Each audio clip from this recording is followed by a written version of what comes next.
Hello everybody, welcome in day 2 vlog of Dharamshala. तो आज हम लोग जाएंगे ट्रिउन ट्रैक के लिए। डे 2 को मैंने रखा है ट्रैकिंग के लिए। मुझे ट्रैक करके ट्रिउन टॉप पे जाना है और आज ही रिटर्न भी आना है। तो मैं अपने होटल से निकल चुकी हूँ।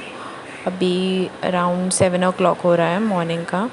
और ये मैं वहाँ से होटल से उधर से भागसू स्क्वायर से होते हुए धर्मकोट वाले रास्ते से ऊपर की तरफ आ गई हूँ। ये धर्मकोट का रास्ता है, यहाँ पे गाड़ी वगैरह यहाँ तक आ जाती है और यहाँ भी बहुत सारे होटल हैं अवेलेबल और काफ़ी कंस्ट्रक्शन भी हो रहा था आसपास। तो यहाँ से मैं ऊपर जा रही हूँ। यहाँ ये धर्मकोट वाले रास्ते से एक मंदिर आता है, गग्गल देवी माता का मंदिर है और एक नड्डी व्यू पॉइंट भी है। तो वहाँ से जा रही हूँ मैं। और ये जो रास्ता है ट्रैक के लिए एक्चुअली 2 रास्ते हैं। एक है भागसूनाग फॉल से होते हुए और दूसरा है ये धर्मकोट वाला रास्ता। तो ये धर्मकोट वाला रास्ता जो है ये गवर्नमेंट ऑथराइज्ड रास्ता है और यहाँ से ट्रैक करना थोड़ा इजी है और ये 1-2 किलोमीटर एक्स्ट्रा है। जो भागसूनाग वाला रास्ता है उससे इसका डिस्टेंस थोड़ा ज़्यादा है, बट ये रास्ता थोड़ा सेफ़ है और थोड़ा गवर्नमेंट मेंटेन्ड है, तो इस वजह से ज़्यादा प्रॉब्लम नहीं आनी चाहिए। और वैसे मैंने लोकल लोगों से वहाँ पे पूछा था कि कौन सा रास्ता सही होगा जाने के लिए, क्योंकि मैंने कुछ वीडियोस देखी थी तो उसमें वो बता रहे थे कि ये 2 रास्ते हैं। तो उन्होंने बोला कि अगर आप गाइड नहीं ले रहे हो, खुद से जा रहे हो, तो आप ये वाला रास्ता चुनो, क्योंकि वो भागसूनाग वाले रास्ते में गुम होने का डर है, मतलब रास्ता आप भटक सकते हो। तो इसलिए मैंने ये वाला रास्ता चूज़ किया है। यहाँ पे जाना सेफ़ भी था अकेले। और जब मैं निकली हूँ सुबह तो उतनी कुछ भीड़ थी नहीं खास, इक्के दुक्के लोग दिख रहे थे बीच बीच में, तो इसलिए ये रास्ता सेफ़ भी था काफ़ी। और यहाँ से व्यू भी बहुत अच्छा मिल रहा था, मतलब सारा कुछ अच्छा दिख रहा था। और कल के कंपैरिजन में आज वेदर ज़्यादा क्लाउडी था, क्लाउड ज़्यादा थे पहाड़ के ऊपर। जो मैंने अपने रूम से जहाँ वीडियो स्टार्ट किया था, रूम से अपना जहाँ व्यू दिखाया था, वहाँ से आपने देखा होगा क्लाउड्स बहुत ज़्यादा थे और बीच बीच में रास्ते में इतने अच्छे अच्छे व्यू दिख रहे थे कि मैं क्या ही बताऊँ, बहुत अमेजिंग व्यू था। तो फिर ये मैंने अपने थोड़ी वीडियोस भी बनाए हैं ऐसे चलते हुए। तो काफ़ी मज़ा आ रहा था मुझे रास्ते में। तो धीरे धीरे रास्ता मतलब और टफ़ और ख़राब होता जा रहा था। जैसे स्टार्टिंग में आपने देखा होगा कि रास्ता बिल्कुल सीमेंटेड था, फिर आगे कुछ टूटे फूटे रास्ते आने लगे और अब यहाँ से फिर और ज़्यादा टूटे फूटे रास्ते आने लगे और ऊपर जाके थोड़े और पथरीले रास्ते हैं। तो यहाँ से मतलब नीचे देख के तो काफ़ी ऐसे डरावना सा लग रहा था। मतलब हाइट से जिसको फ़ोबिया है तो उसके लिए तो काफ़ी डेंजरस मतलब ऐसे उसको लगने वाला है। हालांकि ऊपर से व्यू जितने ऊपर जाते जाओ उतना अच्छा व्यू आता जाता। कैमरा में भी जितना अच्छा नहीं दिख रहा है उससे ज़्यादा वो रियल में अच्छा दिख रहा था। और आप देख सकते हो मैं कितनी ज़्यादा खुश हूँ ट्रैक करते हुए। तो मैंने क्या किया था, मैंने सोचा कि अब दोनों रास्ते तो एक्सप्लोर करने ही हैं, क्योंकि वो रास्ता ज़्यादा एडवेंचरस है। ऐसा भी लोगों ने कहा कि वो एडवेंचरस है, जानवर वगैरह मिलने का रहता है, मतलब भालू और ऐसे कुछ वाइल्ड एनिमल्स मिल सकते हैं। और वो थोड़ा रास्ता ख़राब भी है, तो एडवेंचरस ज़्यादा है। तो अब जाना था मुझे अर्ली मॉर्निंग, तो मैंने ये रास्ता चूज़ किया। पर मैंने डिसाइड किया कि रिटर्निंग में हम लोग उस रास्ते से रिटर्न होंगे, भागसू वाले रास्ते से, ताकि दोनों रास्ते का एक्सपीरियंस हो जाए और दोनों वे हमें पता चल जाए। तो मैं रिटर्न उधर से होंगी तो उसकी भी कुछ क्लिप्स है, वो भी मैं आपके साथ शेयर करूँगी।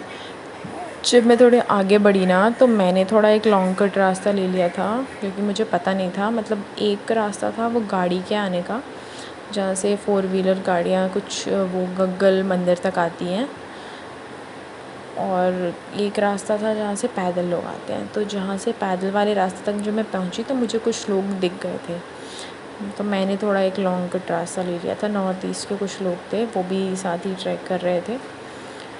तो अब आ गया है ये पथरीला रास्ता, और रास्ता उतना ही ख़राब और उतना ही पतला होता जा रहा है जैसे हम लोग आगे बढ़ते जा रहे हैं। तो मुझे तो बहुत मज़ा आ रहा था। मैं थोड़ा मतलब और एडवेंचरस एक्सपेक्ट करती जा रही थी, और होता भी जा रहा था रास्ता उतना ही अच्छा, और व्यू भी उतना अच्छा मिलता जा रहा था। मैं कुछ लोग नीचे उतरते हुए भी मिले जो वापस अपने में भी वो लोग नाइट स्टे किया होगा उन लोगों ने, और फिर वो लोग रिटर्न हो रहे थे। तो नाइट स्टे का भी काफ़ी अच्छा ऑप्शन है वहाँ पे। हालांकि मैं अकेली थी तो फिर मतलब मुझे नाइट स्टे करने का कुछ ऐसा मतलब ये लगा नहीं कि नाइट स्टे करना कुछ अच्छा होगा, क्योंकि अकेले में क्या ही नाइट स्टे करना। अगर कुछ ग्रुप के साथ या फ्रेंड्स के साथ रहें तो फिर वहाँ पे एंजॉय कर सकते हो आप रात में। और तो इसलिए मैंने नाइट स्टे करने का नहीं सोचा, और मेरे होटल्स पहले से ही बुक थे, मैंने पहले से बुकिंग कर रखी थी। तो इसलिए मैंने सोचा कि बस ट्रैक करके चलते हैं ऊपर, कुछ देर 1-2 घंटे रुकेंगे और फिर रिटर्न हो जाएंगे। तो आप देख रहे हो रास्ता बिल्कुल ही ख़राब है। अब मतलब जगह देख देख के अपना पाँव रखना पड़ेगा। वाओ, मैं ऐसे बीच बीच में मैं ऐसे रुक जा रही थी बिल्कुल एकदम वाओ मोमेंट के लिए। बहुत जगह ऐसे पहाड़ को काट काट के ये रास्ता बनाया गया है पर जाने के लिए। तो ये तो काफ़ी डिफाइंड है, जब आप मैं रिटर्न होंगी तब आप देखिएगा कि वो रास्ता कितना ज़्यादा ख़राब है। मतलब बिल्कुल ही कुछ समझ नहीं आ रहा था। यहाँ से तो एटलीस्ट पता है कि हाँ फिर यहाँ के बाद यहाँ जाना है, वहाँ पे तो काफ़ी दिक्कत हो रही थी। और वहाँ के मैं बहुत कम क्लिप्स बना पाई थी, क्योंकि उतरने के लिए मुझे दोनों हाथ यूज़ हो रहे थे मेरे, कि मतलब एक हाथ इधर रखो एक हाथ इधर रखो और फिर पकड़ के उतरो। तो उस वजह से मैं ज़्यादा वीडियोस भी नहीं बना पाई वहाँ पे। और यहाँ पे अच्छे वीडियोस बन गए थे। हाँ, तो कैंपिंग के लिए अराउंड 1000 रुपीज़ लगता है 1 नाइट का, और वो कैंप देते हैं। और खाना वाना का तो मुझे उतना पता नहीं है, हालांकि टॉप पे खाना काफ़ी महंगा है। मैंने एक चिप्स का पैकेट लिया था 20 रुपीज़ का, चिप्स का पैकेट का उन्होंने 50 रुपीज़ चार्ज किया। और एक प्लेन मैगी बस मतलब पानी में उसे मसाले डाल के पका के दिया था, उसका उन्होंने 80 रुपीज़ चार्ज किया था। तो कॉस्टली तो है ऑब्वियसली। अगर हम खुद अकेले देख रहे हो आप पत्थर काट के कैसे रास्ता बनाए, अगर हम खुद जा रहे हैं तो इतना थक जाते हैं, तो फिर वो पूरा सामान वगैरह ऊपर पहुंचाना इज़ अ हेक्टिक थिंग। तो चार्ज तो ज़्यादा लगना ही चाहिए। तो वो चीज़ें हैं। तो बहुत लोग को मैंने रास्ते में देखा जब मैं भागसू वाले रास्ते से रिटर्न हो रही थी, तो कि लोग चावल वगैरह कुछ कुछ चीज़ें मतलब लेकर जा रहे थे साथ में, तो उनका खुद से पकाने वगैरह का प्लान होगा। बाकी कैंप का मैंने कहीं कहीं बोर्ड पढ़ा था, तो उसमें लिखा था कि फूडिंग वगैरह वो प्रोवाइड कराते हैं। तो 1 नाइट स्टे रहता है टॉप पे, व्यू वगैरह अच्छा आता है। यहाँ पे एक मैगी पॉइंट था, यहाँ से अभी 3 किलोमीटर और चढ़ाई बची है, और वो रास्ता काफ़ी स्टीप है, बहुत टफ़ है। मतलब वहाँ पे तो लिटरली 3-4 जगह ऐसे थे जहाँ पे मुझे क्लाइंबिंग करनी पड़ी थी, मतलब दोनों हाथ दोनों पैर यूज़ करके चढ़ना पड़ रहा था ऊपर। तो काफ़ी मज़ा आया मुझे। यहाँ से मैंने एक मतलब मुझे कुछ टॉफ़ी वगैरह चाहिए थी, टॉफ़ी तो कुछ था नहीं, तो फिर मैंने ये लॉलीपॉप ले लिया था और ये मैगी पॉइंट से, और फिर लोग और आगे बढ़ रहे थे। यहाँ से मैंने पूछा था कुछ लोगों से, तो उन्होंने बताया कि और 3-3.5 किलोमीटर है और 1-1.5 घंटा और टाइम लग जाएगा। तो रास्ता जैसे ऊपर जाते जाते रास्ता और ज़्यादा टफ़ और इंटरेस्टिंग और एडवेंचरस होता जा रहा था। और आप व्यू देख सकते हो कितना अमेजिंग व्यू है। क्लाउड्स कभी आ रहे हैं कभी जा रहे हैं, कभी पूरा ग्रीनरी दिख रहा है और कभी पूरा क्लाउड से कवर्ड दिख रहा है।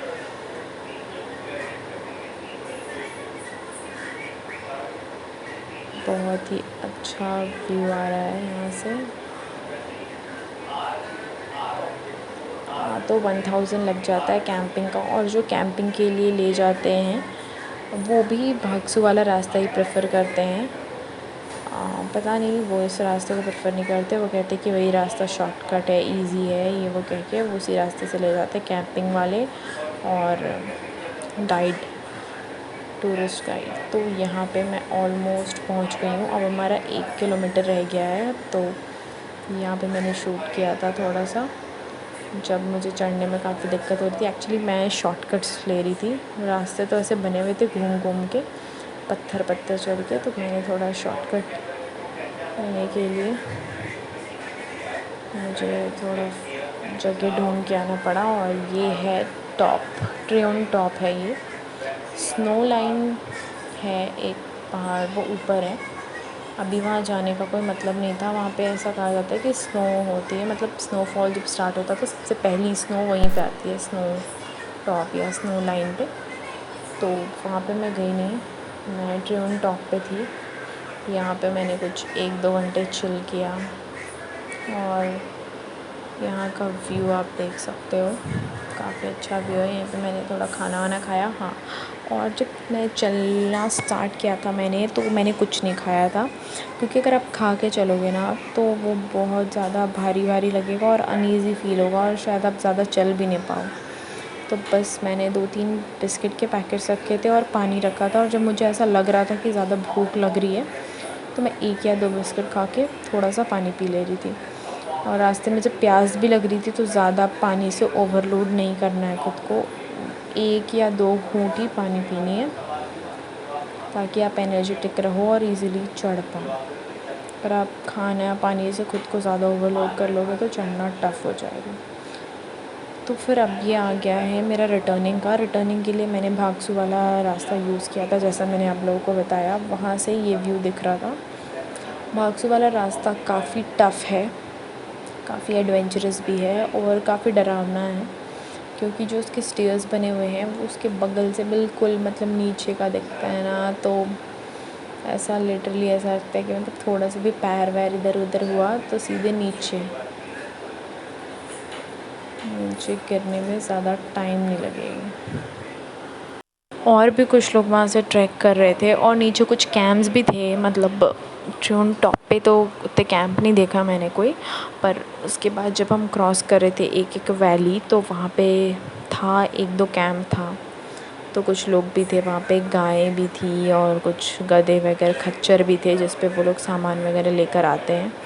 गाय, बैल, ये सब थे। और एक कैंप भी लगा हुआ था नीचे, जहाँ से मुझे रास्ता नहीं समझ आ रहा था। तो फिर मैंने एक कैंप के मतलब ओनर जो भी था वहाँ पे कैंप का, उससे मैंने पूछा था रास्ता। और भी कुछ लोग थे, मतलब लोकल लोग ही थे, वो लोग भी वहाँ पे बैठे हुए थे। और कोई अपनी गाय चरा रहा था, कोई कुछ कर रहा था। तो मे बी वो लोग शायद उनका कोई कैंप ऑर्गेनाइज़ होगा, तो वो लोग ही थे बेसिकली।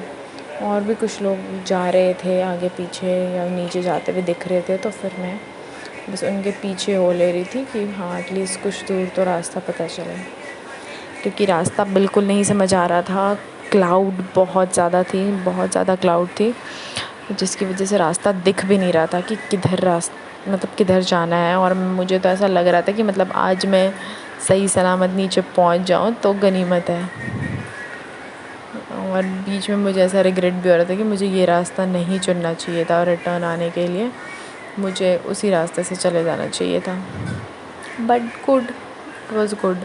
अगर आप एडवेंचरस हो, अगर आपको एडवेंचर करना पसंद है तो आप ऐसा कुछ कर सकते हो। और आप अगर जाओ धर्मशाला या मैक्लोडगंज तो ट्रियोन ट्रैक ज़रूर करो, काफ़ी मज़ा आएगा, काफ़ी एडवेंचरस होने वाला है और काफ़ी आपको अच्छी चीज़ें, अच्छे व्यू मिलेंगे, मज़ा तो आएगा। तो फिर यहीं से मैं बस अपना रास्ता खोजते हुए निकल रही हूँ। मतलब आप देख रहे हो ना कितनी सारी चट्टान है। जिस रास्ते से हम आए थे वहाँ का क्या व्यू था और जहाँ से हम जा रहे हैं, इससे कैसे समझ आएगा कि कौन से चट्टान पे पैर दे के जाना है। यहाँ पे कहीं मुझे एक दिख रहा है, एक एरो बना हुआ आगे की तरफ, आप देख सकते हो येलो में, मतलब रास्ता इसी तरफ है। तो फिर बस इधर से फिर मैंने सीधा रास्ता पकड़ा कि हाँ भाई इधर से ही चलते हैं। हाँ, और जब मैं मैक्लोडगंज गई थी, मैंने लास्ट वीडियो में बोला भी था कि मैं आपको कुछ चीज़ें बताऊंगी जो मुझे अच्छी नहीं लगी, तो वो मैं बताने वाली हूँ कि यहाँ पे लोग बहुत ज़्यादा वेस्ट फैलाते हैं। और ये चीज़ मुझे बिल्कुल अच्छी नहीं लगी। और मैं जब आने वाली थी मैक्लोडगंज, उसके पहले कुछ दिन पहले मैंने इंस्टाग्राम पे एक पोस्ट देखा था जिसमें था कि कितना लोगों ने ट्रेन टॉप को गंदा कर दिया है, मतलब रैपर, बॉटल, बियर बॉटल ये सब डाल के। तो मैंने प्लान किया था कि मैं रास्ते में एटलीस्ट जो भी कुछ गंदा मेरे रास्ते में दिखे मुझे, जो भी ऐसा कुछ रैपर या फिर बॉटल वगैरह, तो मैं उसे पिक कर लूँगी और अपने साथ नीचे ले आऊँगी। तो मैंने अपने साथ एक बैग रखा था और मैं वैसी चीज़ें जो भी मेरे रास्ते में आ रही थी, ये देखो वहाँ जो टॉप है जिसको मैंने ज़ूम किया है, वहाँ से हम लोग यहाँ तक आए हैं अभी, और नीचे जाना है, बहुत नीचे जाना है। इनफैक्ट अभी 3-4 घंटे और लगे थे, यहाँ से 3 घंटे तो लग ही गए थे। तभी हमें नीचे आते हुए 1-1.5 घंटा हो चुका था और अभी 3 घंटे और लगे थे। तो इनफैक्ट मैंने स्टार्ट किया था अराउंड 7:30 और मैं रिटर्न आई थी, ये आ गया है शिवा कैफ़े है ये। मैं नीचे आ गई थी अराउंड शाम में 4:30 या 5:30 बजे, 1 घंटे रुकने के बाद। ये शिवा कैफ़े है। और that's all for this video. Thank you.